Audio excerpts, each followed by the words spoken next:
മലയാളികൾക്ക് ഒരിക്കലും മാറ്റി നിർത്താനാവാത്ത താരകുടുംബമാണ് കൃഷ്ണകുമാറിൻ്റേത്. കാരണം സോഷ്യൽ മീഡിയയിൽ അത്രയേറെ തിളങ്ങി നിൽക്കുന്ന താരങ്ങൾക്ക് ഓരോരുത്തർക്കും വലിയ രീതിയിലുള്ള ഫാൻ ബേസാണ് നിലവിലുള്ളത്. ഏറ്റവും കൂടുതൽ ഫാൻസ് ദിയക്കായിരുന്നു എന്ന് തന്നെ പറയാം. എന്നാൽ ആ ഫാൻസ് എല്ലാം തന്നെ ഒരു നിമിഷം കൊണ്ടാണ് ഇപ്പോൾ ഹേറ്റേഴ്സായി മാറിയിരിക്കുന്നത്.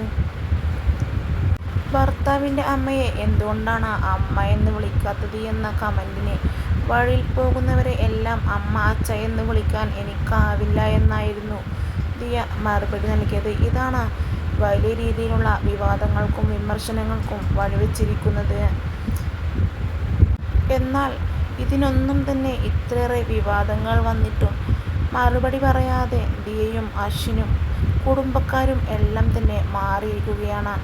എന്തായാലും ഇത്തരമൊരു കാര്യത്തിന് തങ്ങൾക്ക് മറുപടി പറയാൻ ഇല്ല എന്നാണ് താരകുടുംബത്തിൻ്റെ പ്രതികരണം. എന്തായാലും ദിയ ചെയ്തത് വലിയ തെറ്റാണ് എന്ന് ജനങ്ങൾ പറയുമ്പോഴും ഇതൊന്നും തന്നെ വകവെക്കാതെ തങ്ങളുടേതായ രീതിയിൽ ഹണിമൂൺ അടിച്ചു പൊളിക്കുകയാണ് ദിയയും അശ്വിനും. ഇതാണ് ജനങ്ങൾക്ക് നൽകുന്ന അശ്വിൻ്റെ മറുപടി എന്ന് തന്നെ കണക്കാക്കാം.